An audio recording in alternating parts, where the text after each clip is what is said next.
దేనికైతే నువ్వు భయపడి వెనకడుగు వేస్తావో అదే నిన్ను మళ్లీ మళ్లీ వెంటాడుతుంది. ఒక్కసారి ఎదురు వెళ్లి చూడు, ఆ భయమే నీకు భయపడుతుంది. జాగ్రత్తగా ఉండండి, అలాగే ధైర్యంగా ఉండండి. కోపం హద్దులు దాటుతున్నప్పుడు మాటలతో ఎప్పుడూ సమాధానం చెప్పకండి. నీ మౌనానికి మించిన బలమైన సమాధానం మరొకటి లేదు. గుర్తుంచుకోండి, మనది ఎంత గొప్ప మతమైనా అందరూ చూసేది మానవత్వాన్నే. ధనం ఉంటే ధనవంతుడు అని అంటారు, అదే దానం చేస్తే భగవంతుడు అని అంటారు. ఇది తెలియక చాలామంది ధనవంతులుగానే మిగిలిపోయారు. ఒక నిమిషంలో జీవితం ఏమి మారదు, కానీ ఆ ఒక్క నిమిషం ఆలోచించి తీసుకున్న నిర్ణయం మాత్రం జీవితాన్నే మార్చేస్తుంది. ఆలోచించి చూడండి.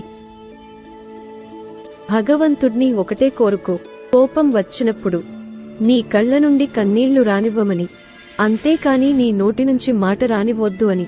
కన్నీటితో మన కోపం మరియు బాధ పోతుంది.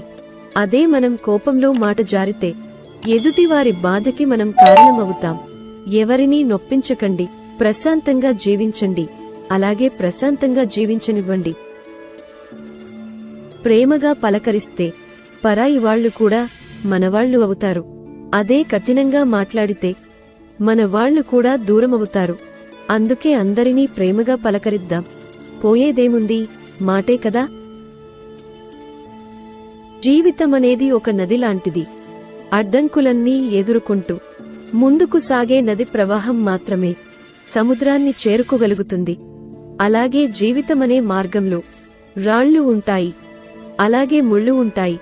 వాటికి భయపడి వెనకడుగు వేస్తే అక్కడే ఆగిపోతావు.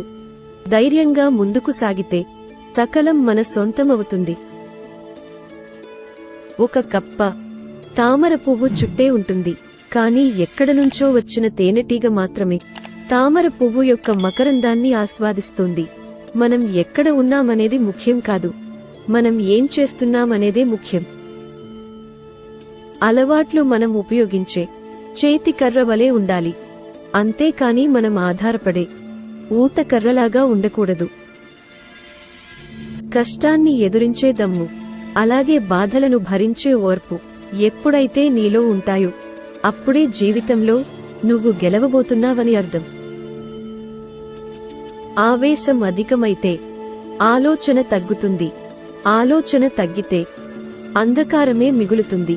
కాబట్టి పెద్దలు తన కోపమే తన శత్రువు అన్నారు. గుర్తుంచుకోండి, తప్పులు చేసేవాడు అమాయకుడు, ఒక తప్పును మళ్లీ మళ్లీ చేసేవాడు మూర్ఖుడు. తప్పులు చేయనివాడు చేతకానివాడు. తనకి తెలియకుండా తప్పును చేసి తనకు తెలిసి ఆ తప్పుని సరిదిద్దుకున్నవాడే మనిషి. అర్థమైందనుకుంటా. మేలు చేసిన వారికి కీడు చేసేవాడు, కూడు పెట్టిన వారిని కూలతోసేవాడు, విద్య నేర్పిన వారిని వెక్కిరించేవాడు, ఉపకారం చేసేవారికి అపకారం తలపెట్టేవాడు పరమ మూర్ఖుడు. ఇది కలియుగం కాదు, అవసరాల యుగం.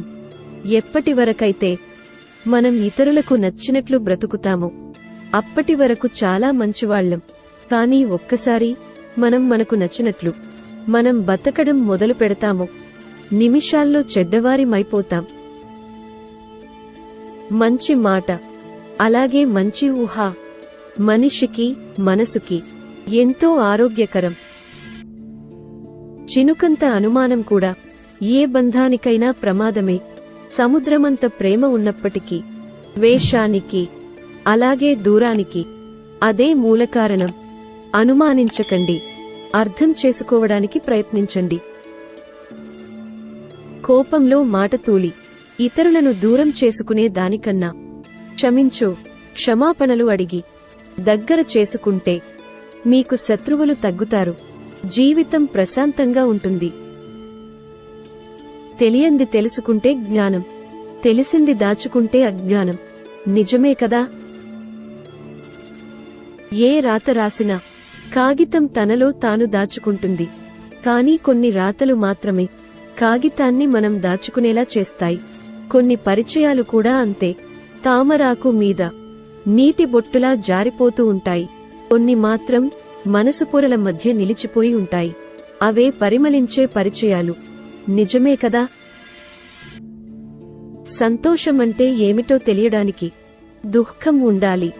దుఃఖం లేకపోతే సంతోషంలో ఉన్న గాఢత మన అనుభవంలోకి రాదు. నీ బలం ఎవరికీ తెలియకపోయినా బ్రతికేయవచ్చు. నీ బలహీనత మాత్రం ఎవరికీ తెలియనివ్వకు, బ్రతకనివ్వరు. నీవు దాచుకున్నది చేయి జారిపోతుంది. ఇతరులకు ఇచ్చి సహకరించింది నీ ఖాతాలో జమ అవుతుంది. అర్థమైందనుకుంటా. బలహీనులు మాత్రమే ప్రతీకారం కోరుతారు. బలవంతులు మాత్రమే సహిస్తూ మౌనంగా ఉంటారు.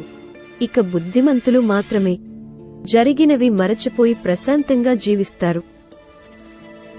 చెడు పనులు చేసి పాపాన్ని మూటకట్టుకోకు. మంచి పనుల కోసం ఖర్చు చేసైనా పుణ్యాన్ని పెంచుకో.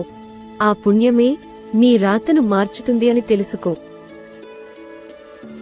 నువ్వు ఎన్నిసార్లు మోసపోయినా అవమానంతో కుమిలిపోకు. ఎందుకంటే నమ్మి మోసపోయావు తప్ప ఎవరినీ నమ్మించి మోసం చేసింది లేదని గర్వపడు. చూసేవాళ్లు చుట్టూ లేకున్నా సరే పుష్పం వికసించక మానదు. అలాగే నీ పని నువ్వు నిశ్శబ్దంగా చేసుకుంటూ వెళ్తూ ఉండు. నిన్ను ఇష్టపడేవారు దారి వెతుక్కుంటూ వారే వస్తారు. అందరికీ అందుబాటులో ఉండకు, అలుసైపోతావు. ఎవరితో ఎంతవరకు ఉండాలో అంతవరకే ఉండు. అర్హత లేని వాళ్లకి అతిగా చనువు ఇవ్వడం ఆత్మాభిమానానికి హానికరం. మనసు ఒక హద్దులేని గుర్రం. బుద్ధే దానిని అదుపు చేసే కళ్ళెం. దగ్గరైతేనే మనసు కలిసేది, దూరమైతేనే విలువ తెలిసేది.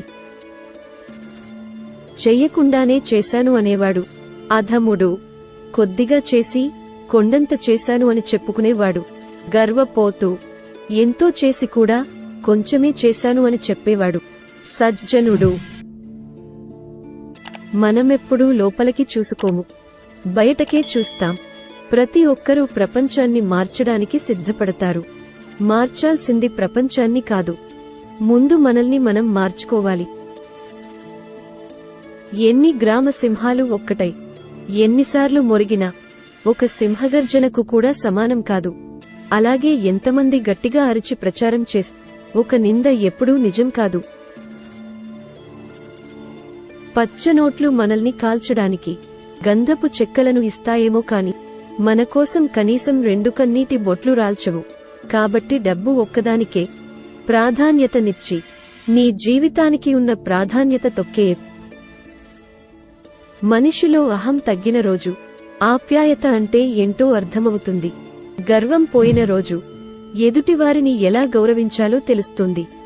నేనే నాకేంటని అనుకుంటే చివరికి ఒక్కడిగానే మిగిలిపోవాల్సి వస్తుంది. గౌరమర్యాదలనేవి ఇచ్చిపుచ్చుకుంటే ఆనందంగా ఇతరులతో కలిసి జీవించడమే మంచి జీవనం అవుతుంది. మాట వినపడని వాడు చెవిటివాడు కాదు. మంచి మాట వినిపించుకోలేనివాడు నిజమైన చెవిటివాడు.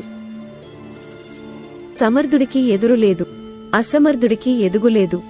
కాబట్టి మీరు సమర్థుడిగా ఉంటారో అసమర్థుడిగా ఉంటారో నిర్ణయం మీదే. కష్టాలు నీ శత్రువులు కాదు, నీ బలాల్ని నీ బలహీనతలు నీకు తెలిపే నిజమైన నేస్తాలు. డబ్బు ఎంత ఉన్నా సంపాదించలేని విలువలు కొన్ని ఉంటాయి. అవి మంచితనం, పరోపకారం, ఎదుటవారికి సహాయం చేసే గుణం, మానవత్వం లాంటివి.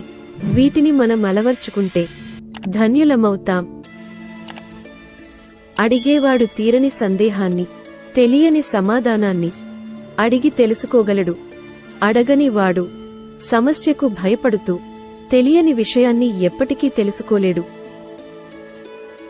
మనిషిలో ఆశ కూడా మంచితనాన్ని పతనం చేస్తుంది, విఘాతాన్ని కలిగిస్తుంది.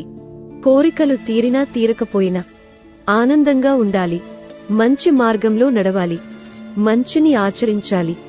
చేతితో మంచి పనులు చేయాలి, నోటితో మంచి మాటలు మాట్లాడాలి. వీటి వలన ఆనందం కలుగుతుంది. మంచి పలకడం, మంచి వినడం, అలాగే మంచి చూడటం, మంచి చేయడం, ఇవి మన జీవితంలో తోడుగా నిలుపుకుంటే చాలు. మంచితనం అనేదే మన ఆభరణంగా నిలుస్తుంది. దుఃఖం నిండిన అనుభవం నుంచి వీలైనంత తొందరగా బయటపడాలని తపిస్తాం. అలాగే ఆనందం నిండిన అనుభవం ఎప్పటికీ మనతోనే ఉండిపోవాలని ఆరాటపడతాం. బాధలోనైనా సుఖంలోనైనా ఆరాటమనేది మామూలే.